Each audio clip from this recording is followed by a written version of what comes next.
Good evening, Shaukat. How are you? Good afternoon. I'm melting.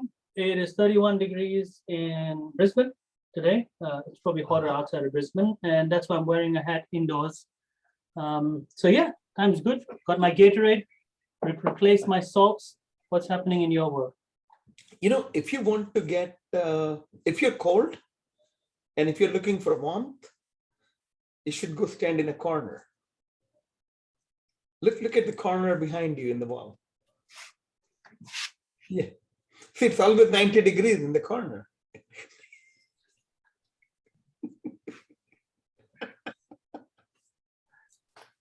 All right, joke of the day. Okay.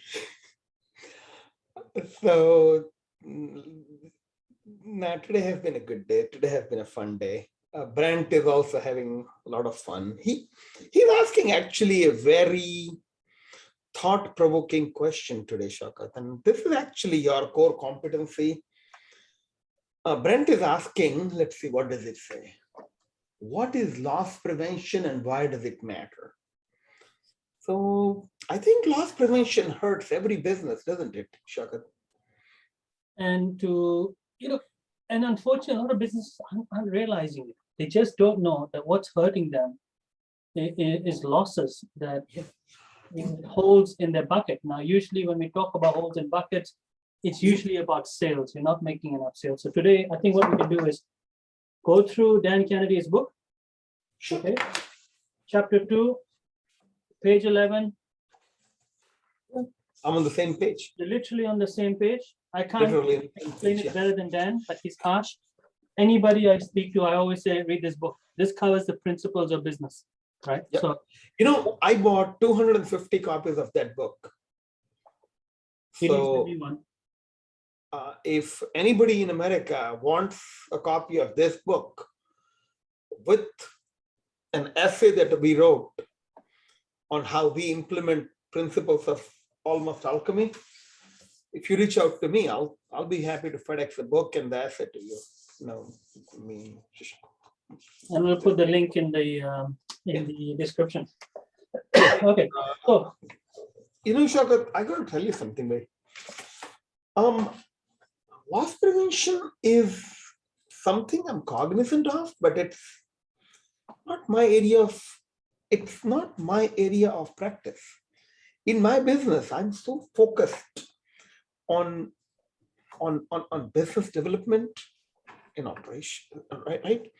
So the whole, I have someone else who actually is cognizant of loss and loss prevention. I'm so blessed to have an office manager. She looks at all my accounts, checking, savings, all credit cards, twice a day. We have P&L. Every project, every client has projects. Every project has its own P&L, so we do job costing. We are entering data in the master P&L sheet multiple times a day. I'm about a day behind in knowing where we are, right? But none of it is me. My office manager runs that whole finance and economics, and my wife looks at every dollar coming in, every dollar going out, and recurring expenses. Timesheet management. I mean, we have systems and processes that I have created, but day to day, I don't run or manage. I don't have that energy. So the best thing I have done is delegated it to someone who lives by it. So the two advice I would give to any business owner who has my kind of mindset is, one, if you don't have the heart or brains to focus on loss prevention, delegate it to someone who is competent, trustworthy, and willing and able to do it.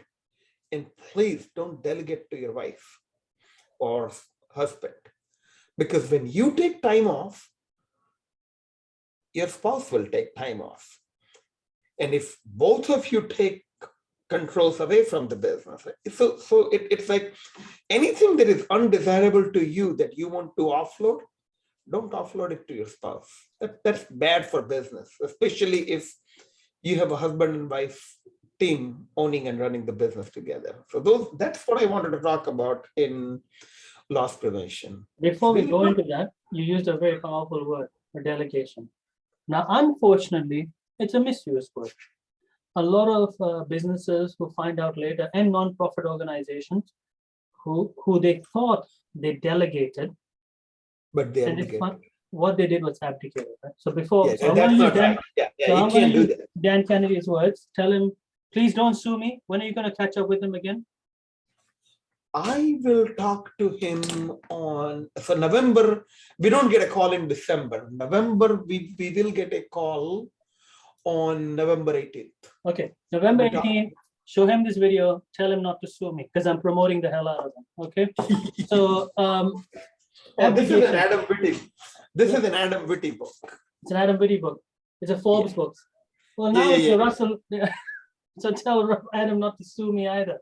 It's okay. No, we are going to give away the book. We are not selling it. We are not, so he cannot sell it because we are giving it away.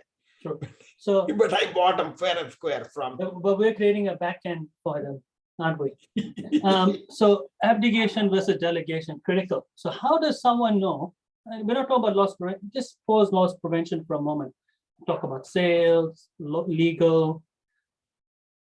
Abdication versus delegation. How would a business know if they're delegating versus abdicating? Please answer that. If you cannot, in the middle of the night, find pulse of your business because you want to, and you say, gee, I don't know, we will have to wait until Archana comes back on Monday, you have abdicated, right? See, as a business owner, we talk about the sun and the river, right? Sun doesn't flow, but sun sees every drop of water. So it is, right? You got it. No, I should be able to zoom in to every department of my business. I should be able to sit at any of my employees' chair and within a few minutes figure out where things are, where they are, and make sure the show goes on, right? Without having a middle party. Yes. You have the middle party for delegation, yeah. But if they're not there, you still have the ability to see the financial health of your business. Yeah. So if I want to give you a non-philosophical definitive difference between delegation and abdication, is delegation without documentation is abdication. Okay? I'll say it again. Delegation without documentation is abdication. Here, you deal with it. I don't care what you do. I hope you do a good job. I mean, look, even if you leave your child with a babysitter, you will leave them a note saying he's allergic to peanuts. We just fed him. He had a fever last night, stuff like that. Right? It's like, and put a camera in the house. That's what I would do. Okay, so loss prevention. Hey, there's too many videos out there of nannies not doing what they're supposed to be doing. So control. It's critical. I think McDonald's has cameras above every cash register. I want to talk about one more thing. And, it kind of goes against, no, not against, but I'm just taking a side trip from where you want to go, right? So just give me a couple, 3 minutes on the subject. One of the main things about loss prevention is motivation, right? If you have a team of greedy people who want more than what they're entitled to. Or if you have a team that is not well fed, you see, when someone is just not making enough money to make ends meet, and then when they steal, it's like, I think I deserve it.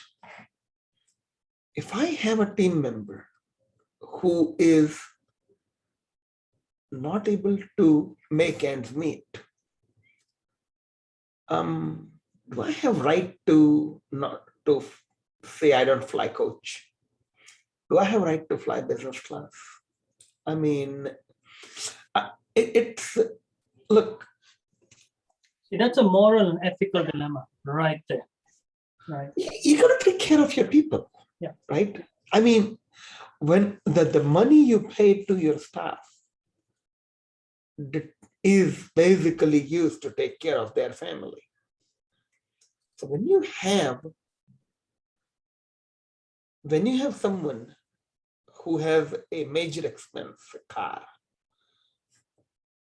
tooth, a major dental expense, something that insurance wouldn't cover. I mean, you're the only checkbook they know, right? They can't go to the mom. These are grown adults working for us. How accessible are you to them? Now, the flip side is, and this happens to me all the time. I mean, no, I shouldn't say this happens to me all the time. I've seen this happen more often than I like, is when my generosity is taken for my stupidity. I'm like, are you kidding me? I mean, I count money in your pocket. I mean, I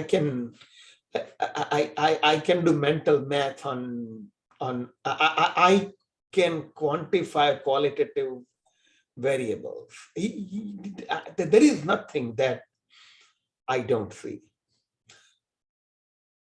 But you see, building a team of people who will put your company before themselves, if you want that, you have to put your team before you put yourself.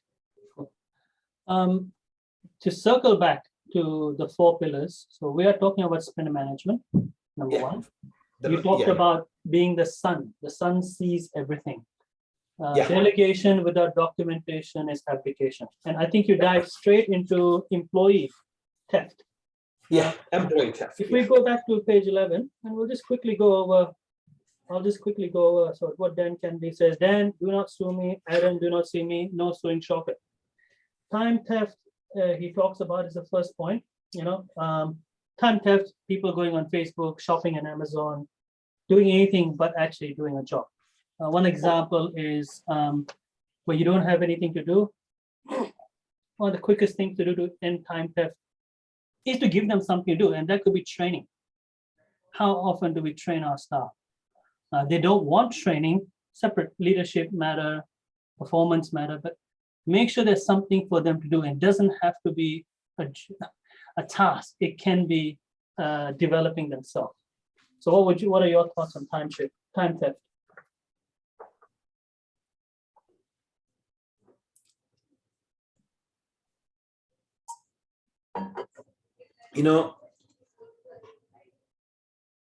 A real serious time theft is a client dragging on a meeting or a prospect, or sometimes, sometimes you engage in an abusive relationship where the client wants too much of your time, right? And when you lose that client, you feel liberated. So that's like future life. To me, that's not setting the right expectations with the client. I know, that's setting ourselves up for failure, isn't it? You get cooked like a lobster. You don't know you're getting cooked. Yeah. But that's a very real theft. Yeah, you think you're in a 20-minute meeting, and 2 hours later, you're not getting paid for. So, And And maybe that's a separate conversation around Well- charging for time versus value.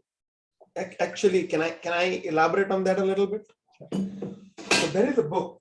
I don't know if I have it here or at office.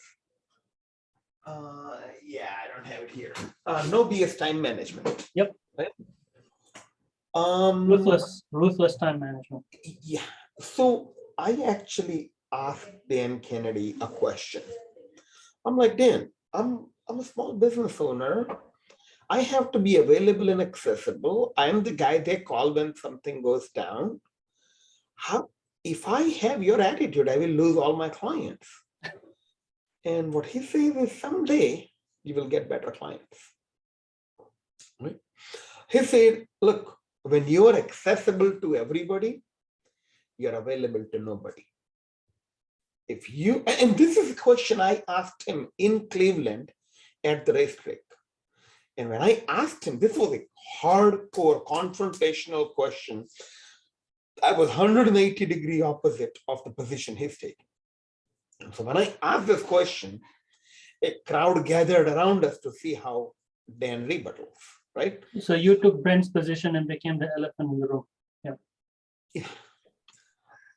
And so what he said is, if you ask me, if you call me tomorrow morning, you ain't getting me. But if your appointment is on a day after tomorrow at 11 o'clock, at 10:59, I will be sitting there waiting by the phone with pad and paper in my hand and your folder in front of me. And if you fax something to me about what you want to talk about, I would have read the fax and I'll be ready to talk to you. Now you tell me which Dan Kennedy do you want to talk to? See, Parthiv, when you are multitasking, you are not tasking at all. You're So distracted. there is a book. So that's what Dan says in No BS Time Management. There is another book called Deep Work. Have you read that? It's a big yellow book. I don't know. Yeah, that actually.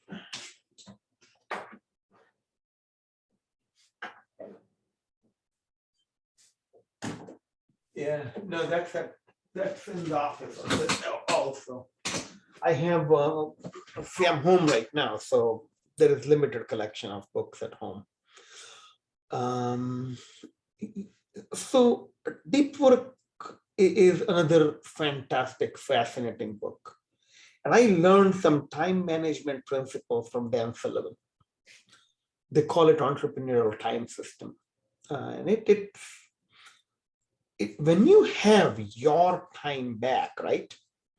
And when you have control over your time, Shaukat, there is this safety net that you have this bio bubble around you, that you have freedom to move within. You know, for the next 2 hours, nobody's going to bother me. I'm going to be doing this. This is what I'm working on. That freedom of being able to do what you want to do today, for the right,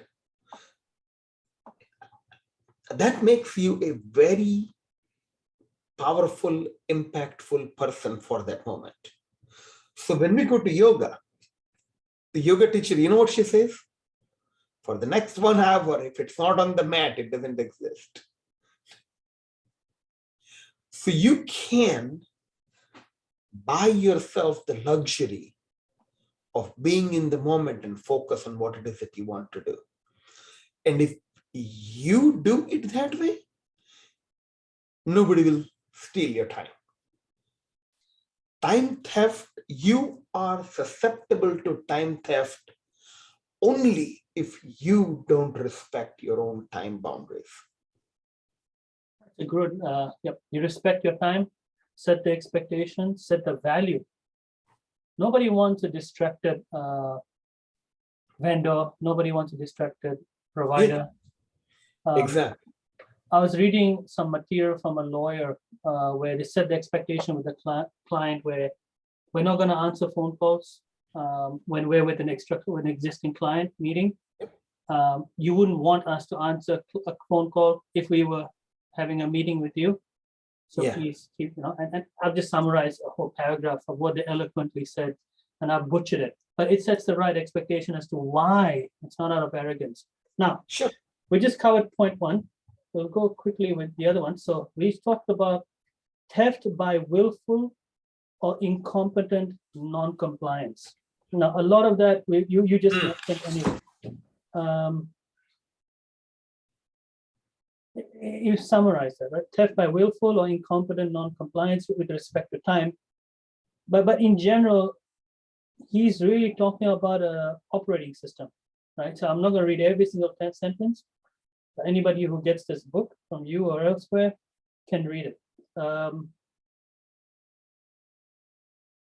Don't expect what you don't inspect. So don't expect what you don't inspect. God gave you 2 eyes so you can sleep with 1 eye open. Pretty cool. Don't expect what you don't inspect. So theft by willful or incompetent non-compliance. And a lot of that is coming down to abdication. Sure, John will do this. Mary will do that. Have you checked? Yeah.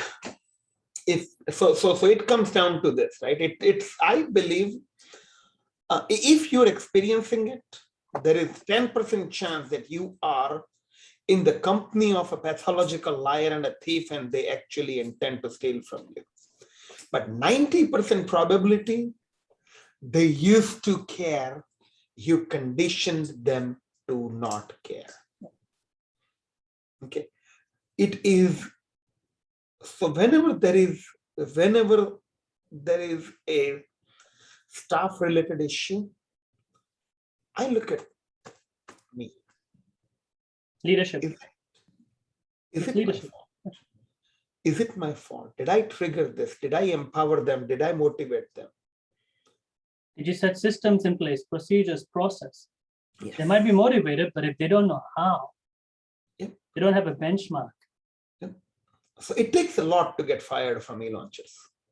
I mean, you got to be disrespectful to my staff, my family, or my clients. You got to intentionally steal and be very overt and visible. That, I mean, it's like I go to end of the earth to give someone benefit of doubt. Cool. But it's not a behavior we would tolerate. I mean, if you are that person, I want out. So coming back to don't expect what you don't inspect, really the overriding issue there is leadership, right? Yep. Over trusting or non-trusting. You've got micromanagers and you've got free range. Then you got to have a balance. You need to have controls in place. You trust your staff, you set them up for success, but also make sure that they're on the right track. I'm sure they'll appreciate it too. They'll appreciate it when you tell them, listen, you're meeting these objectives and key results. Okay, point number 3, we'll have to create a separate video on that. Lost customers unnoticed. He himself then mentioned chapter number 4. So we'll talk about a separate meeting on. Skip that for now. But lost customers, that's a pretty big issue. Pretty big issue on its own. And finally, money spent absent ROI accountability. So again, we're spending within the context of whether it's talent or marketing, and if you don't have an ROI attached to it, you're going to have losses. So you want to talk about that very quickly? Yeah, I want to show you something. I'm going to open a document on my computer here. While you open your document, one of the things I remember when clients were saying, we need capital, we need growth capital, we need money. And the first thing I'm thinking, how do you use your existing money? How well are you looking after your existing money? How are you redeploying it to, I mean, if you're going to get more money, either you're going to have to give away equity or you're going to incur interest. How are you optimizing and maximizing your current cash flow, which is alluding to the second pillar, right? Which is flow management, spend management and flow management. So anyway, you were sharing screen. Okay, you're going to allow me to share the screen. Oh, sorry. Thought I did. Try now. You know, Dan Kennedy came up with a book called How Advertising Failed. Yep, I've ordered it. It's on its way. So I was there at the launch and I was one of the speakers. So I'm going to show you what we talked about. And this was actually shared with Dan, and Dan was very happy that I talked about it. It's about the money math, right? So he talked, okay. So this was my presentation at the time. I'm not going to go through the whole presentation. I just want to show you a couple of slides. So see how market, okay. Can you see my screen I okay? can see your screen. How marketing fails. One surefire way to fail your marketing and how to avoid it. Yeah. So look, I've been doing marketing implementation for 3 decades, right?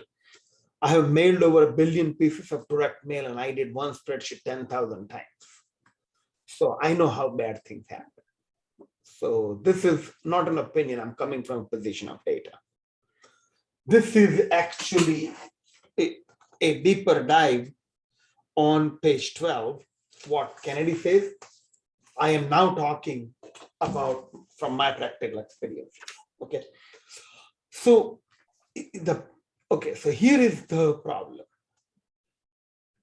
You don't plan to fail. You just fail to plan.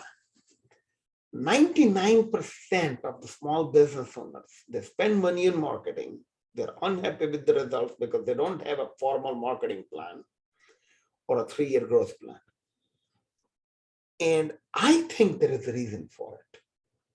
Shaukat, there is no buying system out there. There is no course that teaches a small business owner how to buy marketing, yet you buy marketing every day, right? So I have built a document that I'm going to show you. Look, so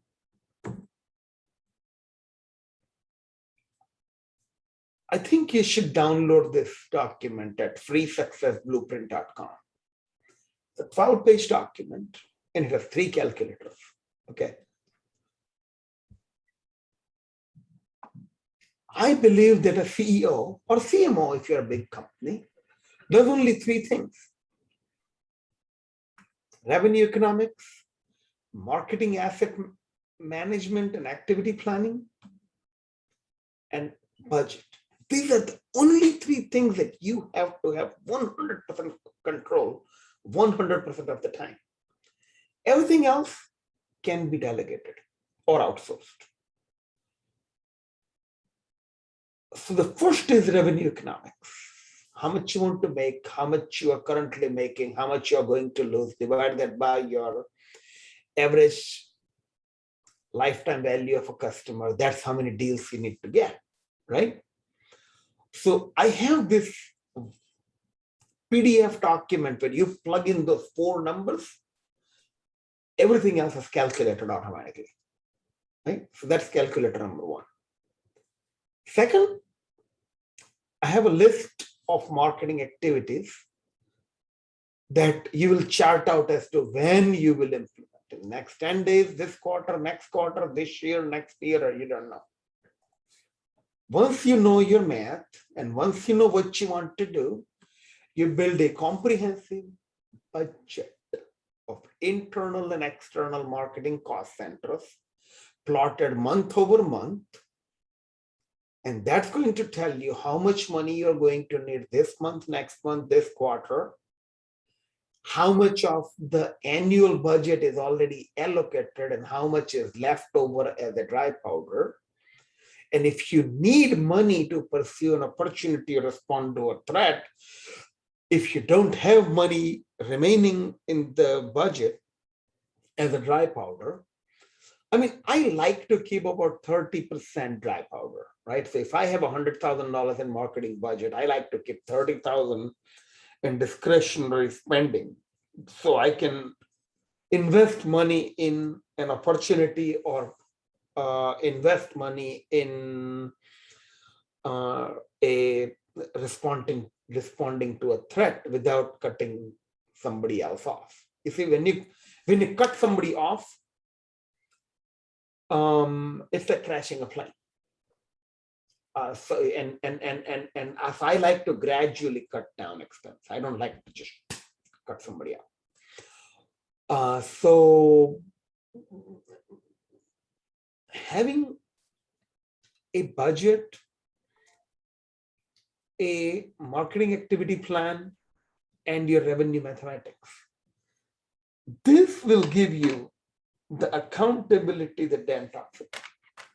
So you can download that from my blueprint page, freesuccessblueprint.com. It's okay. Sorry, I didn't mean to put an overt plug for what I do, but this goes directly to what Dan talks about in this argument. You see, what you've just covered are few things. Now, again, whether you're sunrise, noon sun, sunset. Yep. Everybody. If you have your ROI for whatever you spend, in this case, marketing, if you've got an ROI system in place, now when the economy takes a tank or things are difficult, you can actually turn up your ad spend. While your competition, because they're not tracking it, they turn down their ad spend and wonder why they're not getting clients.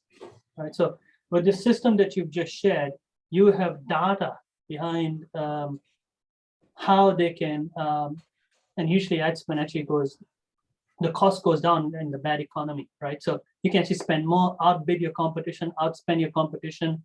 And with the other slide that you showed, what the 3 roles of the CEO or CMO is, look, summarizing, one role is P&L, profit and loss. The other one is balance sheet, creating marketing assets. And if you're not creating marketing assets, you're not creating, in another video we mentioned, whatever you do, it has to contribute to today's bank and the future bank. If all you're doing is contributing to today's bank, great. Maybe you need to, but very soon as possible, your activity should be doing future bank and today's bank.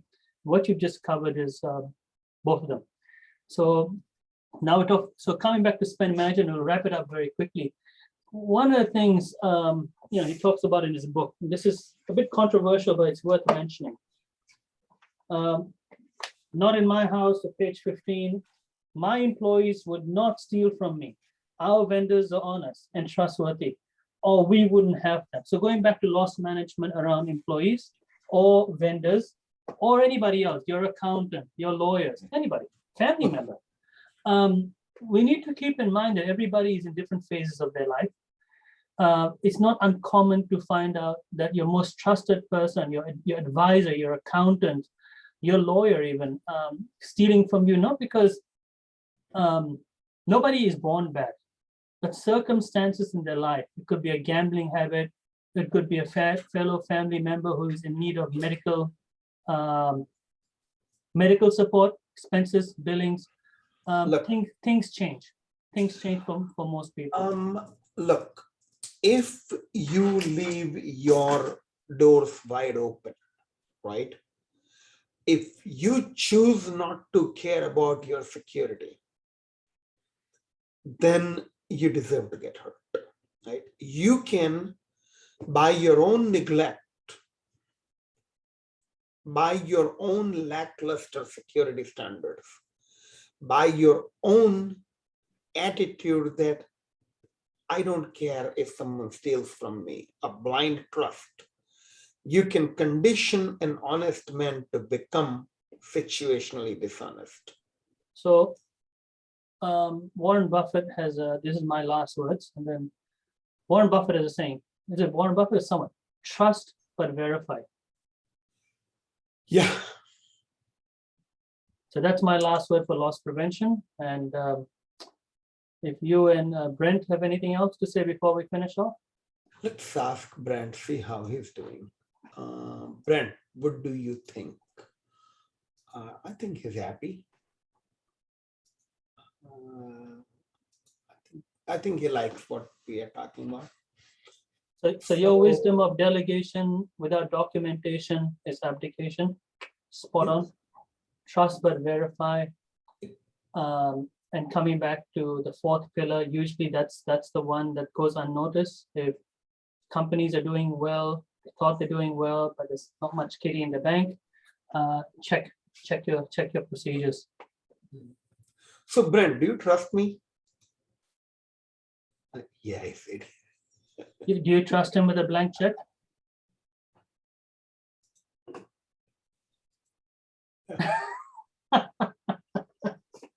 All right, we'll wrap up for today.